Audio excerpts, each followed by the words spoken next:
New Lands, by Charles Hoyfort, Part 1, Chapter 12a. We try to have independent expressions. Accept that it is not distance that has held the stars in unchanging position. If occasional, abrupt change of position has been seen at the distance of the stars, and it is implied that the not enormously distant stars are all about equally far away from this earth, or some would be greatly particularized, and that this earth does not move in an orbit, or stars would be seasonally particularized, but would not be, if the stars, in one composition revolve. Also if this earth be relatively close to all stars, if many changes of magnitude and of appearance and disappearance have been seen at the distance of the stars, and if, in the revolutions of the stars, they do not swirl in displacements as bewildering as a blizzard of luminous snowflakes, and if no state of interrepulsion can be thought of, especially as many stars merge into others, this composition is a substantial, concave formation, or shell-like enclosure in which stars are points.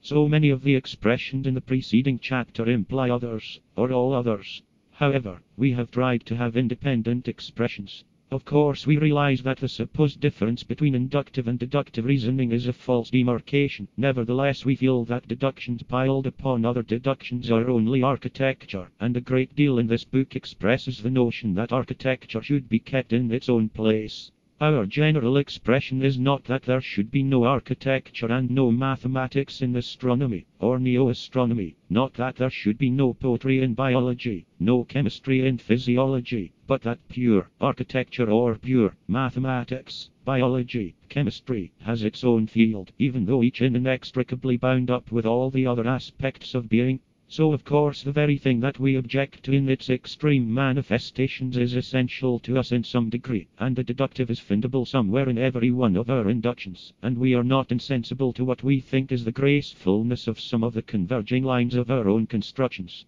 We are not revolting against aspects, but against emphases and intrusions. The first part of our work is what we consider neo-astronomic, and now to show that we have no rabidity against the mathematical except when overemphasized or misapplied. Our language is that all expressions so far developed are to us about 50% acceptability. A far greater attempt at independence is coming, a second part of this work, considering phenomena so different that, if we term the first part of our explorations neo-astronomic, even some other term, by which to designate the field of the second part will have to be thought of, and the word extrageographic seems best for it. If in these two fields, our at least temporary conclusions be the same, we shall be impressed, in spite of all our cynicisms as to agreements. Neo-astronomy. This supposed solar system, an egg-like organism that is shelled away from external light and life, this central and stationary Earth its nucleus, around it a revolving shell, in which the stars are pores, or functioning channels, through some of which spray radiating fountains said to be meteoric, but perhaps electric, in which the nebulae are translucent patches, and in which the many dark parts are areas of opaque, structural substance, and that the stars are not trillions nor even millions of miles away, with proportional reductions of all internal distances, so that the planets are not millions, nor even hundreds of thousands of miles away,